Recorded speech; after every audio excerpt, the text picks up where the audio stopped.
Hello fellow problem solvers. So today we're going to be doing a problem from the European Girls Math Olympiad 2023, problem number 4. Nice combinatorics problem. Try it out for at least 25 minutes. Ideally, an hour to an hour and a half. It's a very nice introductory, medium combinatorics problem, especially if you're getting somewhat comfortable with some ideas, basic ideas and concepts in combinatorics. But don't try for more than 4.5 hours. You wouldn't have that much time at this exam anyway. And if you'd like to go along with us, read it and try to understand the problem for the next 10 minutes. And now let's begin. So what is the problem? First step, understand, read the problem. And here, the basic idea is okay. We have the snail, and we're going to have some positive real numbers. And the snail chooses to move in which direction. The snail doesn't want to cover the entire circle, wants to leave at least some area that they don't visit. And this is an infinite sequence. And we must find a constant such that if we know that all of these numbers are strictly less than this constant, then we can guarantee a sequence of moves, no matter what the sequence is. We can guarantee a sequence of clockwise, anti-clockwise moves such that our snail doesn't visit some part of this circle. Okay, so this is the basic idea. And now how do you begin? What is a problem-solving principle we come to again and again and again, especially in combinatorics on this channel?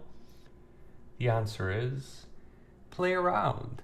So the first step to understanding is playing around with the problem. And if you haven't done so, please just pause for 3 minutes and play around with the problem. So what is playing around? Well, let's start off with some extreme examples. So one extreme example is, could C be equal to 2? And the answer is no, because then if C1 was equal to 1.2, we'd be done. Turbo can't do anything. So C needs to be less than or equal to 1, like 100%, like we can't have 1. Now, a question I would ask you is, what happens if C is equal to 0.95, right? Is it just that C is 1, and if the numbers are less than 1, strictly less than 1, then we can always make these moves clockwise and counterclockwise such that there is a point that we never cross? Or is something else true, right? So play around with this, take 3 minutes and tell me, what's up with this? What happens if C is 0.95? And the answer is, well, if we're gonna put a big C, then let's put big numbers. It seems like these big numbers are shifting where the snail can travel. So say we have 0.95, let's say 0.9 is the first move, because it has to be less than, see? So now Turbo has traveled everything but, 1/10 of the circle. Okay, now the second one, it doesn't make sense to make it 0.9, because then we'll just be back.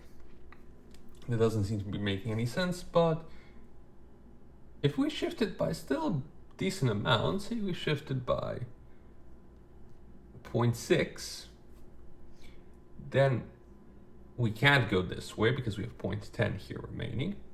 So we have to go back this way, like we have a forcing mechanism in some respect, that we have to go the opposite direction. And formally, the reason we have this forcing mechanism is, the sum of these two is greater than 1, which is the circumference. But this forcing mechanism forces us to go back here, so 0.4 here, and then 0.2. And now we're forced to be here. Now, what should we put? What should be the next thing that we put to Turbo? Now, mind you, the thing with 0.9 is we can also look at it as choosing which part not to visit, which 0.10 around 9 not to visit. That's also a way we can think about the problem. And here, whichever 0.10 we choose not to visit it's not going to include this final unvisited region. If we just put 0.9 here, we are done. Like, we have forced turbo to go through the entire circle. Now this shows why something like 0.95 or even 0.9 doesn't really work. What about something very small? What if C was equal to 0.1? Then what guarantee, or say 0.12?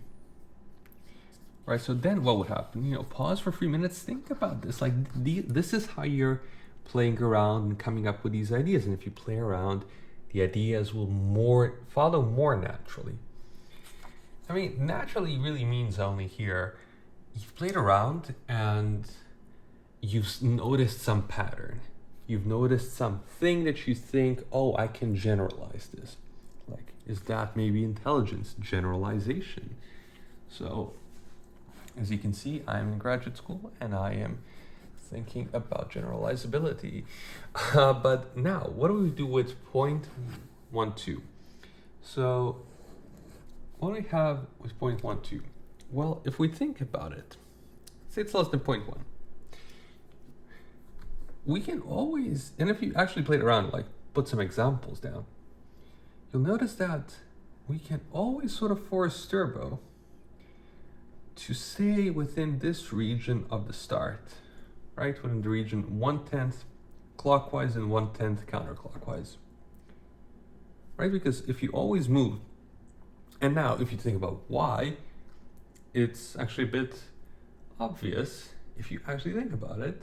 And the answer is, well, you know, to move outside, if I'm always moving towards S, then to get outside of this region, I'd need to pass something here, some distance here, and then 1/10. But I can't, but that would be 1/10 plus something. It would be bigger than 1/10, which would be like our constant. And so we can always guarantee turbos in this region. Now, with this in mind, do you have an idea for, you know, a lower bound in C? What C definitely is, like some C that we can definitely always guarantee that we will always be able to stay within some region. In other words, there will be some part of the circle that we will never visit. And maybe it's just one point in the circle that we will never visit, which is, you know, the minimum we need. So I'll pause for 5 minutes, think about that. And the answer is, well, wait a second. If I extend this idea of C to the left and C to the right, like I can do that. If C is equal to 1/2, then I can ensure I never get to the point which is directly opposite of the start.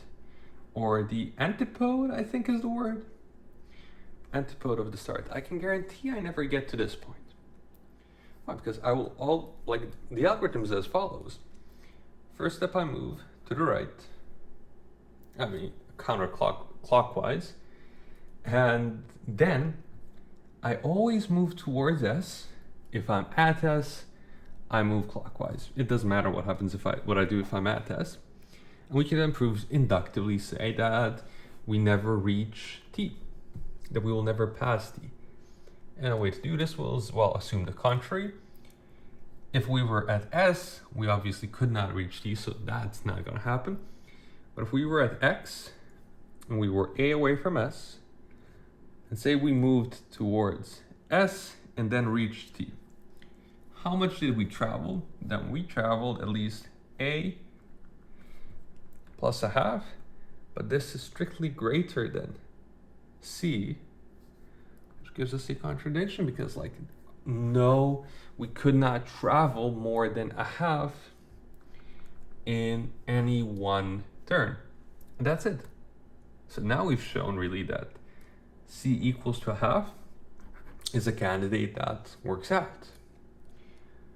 Now, if you actually think about, say 0.7, we might have like an interesting, like the similar type of problem as we had before with 0.9. You move 0.7 in one direction. Sure, now we're here. Say 0.7, or say 0.75. Right, I've moved here a quarter. Now I want to move somewhat back so that I'm, forced not to go over here. So that I'm forcing myself not to go down this direction, make forcing moves. So I need to move at least 0.25 to this side. I move 0.25 here. And now if it's again, okay, 0.75, 0.25, and then 0.75, then I'm forced to cover everything, no matter what I do. All right. So this shows that, maybe this half might actually be the solution. And we have 1/2 of this problem, which is, showing that for c equals to a half, we can always make sure that there's a point we won't go over. But now we need a forcing mechanism if c is greater than a half. So in other words, if c is equal to a half plus, say, 2 delta, and I'm just putting 2 delta because I will use delta later on.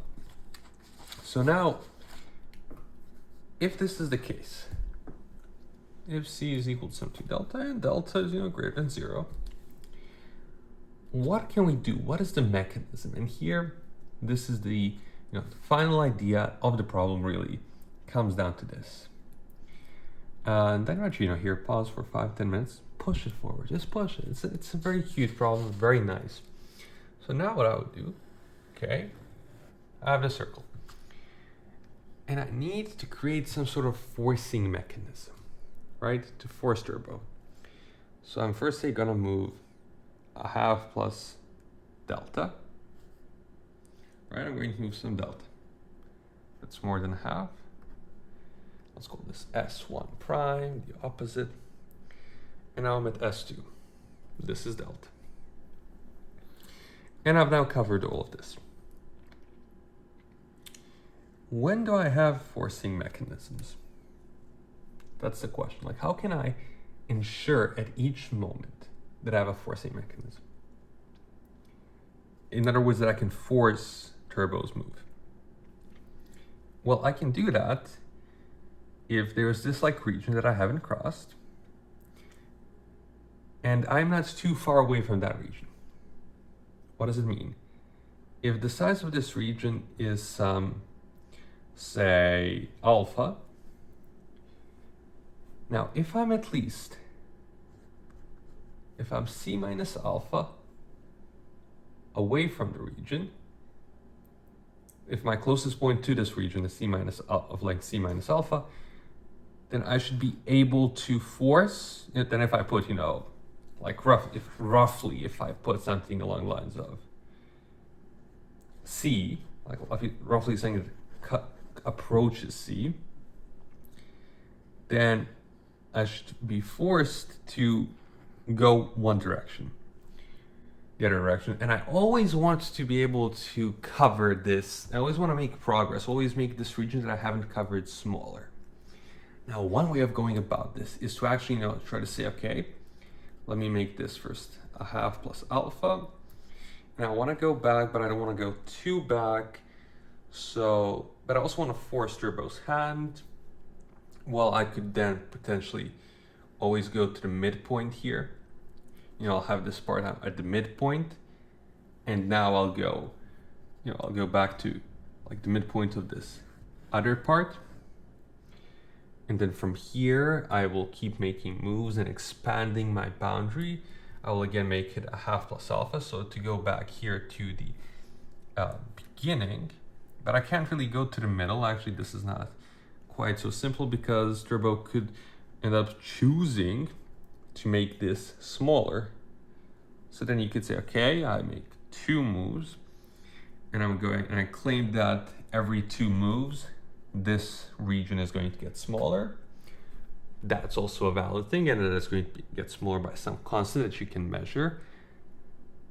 This is valid, though there is some complexity. Now, in these types of problems, another sort of framework, another problem-solving paradigm that we covered on this channel before, and we're going to cover again because it shows up, is especially with the quote-unquote easy problems in some competition, start by thinking simply first. What would be a simple thing, and what would be some simple invariant we could use, some simple forcing mechanism, like the simplest one you can think of. And if you think about this, the thing with C is greater than half. If every C1, C2, Cn, if every one of them is greater than or equal to half, if Ci is greater than or equal to half, then I should be good. This should be good enough for me to say, oh, I can force turbo to go clockwise, anti-clockwise, clockwise, anti-clockwise. So this is the simplest mechanism. And now, but what do we want? We want to go, kind of far in one direction, and then we don't want to go we don't want to go as far. Like, we don't want to go a half plus an alpha, half plus, what did I say, half plus some alpha to this direction now, because then we'll get back, and then we'll just go between these 2 points. We actually want to go back. We don't want to go too back. We want to go back such that, again, we're more than, again, we can't go this way, but now we can't go this way again if this is, again, greater than a half. So then we'll go back here, and we'll go back some more. So we'll get a big step, then a smaller step, a big step, smaller step, big step, smaller step. And if we go back and forth like that, we should be able to force turbo to actually end up covering everything. So now how do we formalize this? In the simplest way is to say, okay, let C equal to a half plus 2 delta. And now let's look at the sequence. A half plus delta, a half plus delta, and so on and so forth, that alternates like this. What do we say? We say, okay, turbo cannot, if turbo makes 2 successive moves that are both clockwise or both anti-clockwise, turbo loses. Like loses, I mean, it covers every point in the circle. So if turbo doesn't do that, turbo needs to alternate. If he alternates, goes clockwise, anti-clockwise, how much does he cover? Every time it goes clockwise, so first he covers a half, after move, say this after move 1, 2, 3, 4. So after move 1, he covered a half. Then he covered a total of a half plus delta. And then he still just covered a half plus delta. And then he covered a half plus 2 delta. And so on and so forth. He will cover at the move at the 2kth move, he will cover a half plus k times delta. You can even formalize this more if you want. And now this just means for k, that's just bigger than, what's it called? K needs to be bigger than a half over delta. We will get a contradiction. And yeah, this is pretty much it. Now this shows that this C will not work. If C is greater than a half, it doesn't work. So C has to be equal to half. And this finishes up the problem. The thing here to keep in mind is if we go back to the beginning, and that is to say, look, we try to first understand the problem. Okay, why isn't a big C working? Okay, why isn't some very large C working? And this idea really carries us through. If you spend more time playing around with this, you might just be able to come up with the end idea and end reason for why this doesn't work in an easy formulation. The thing that you also want to always keep in mind is this, starting simply and then moving to complexity. And you see in these types of problems, you have these 2 parts: how to show that something is the maximum, and then showing that everything below this actually does work. Now, this finishes up our lovely problem from the European Girls Math Olympiad. And as always, thanks for problem solving.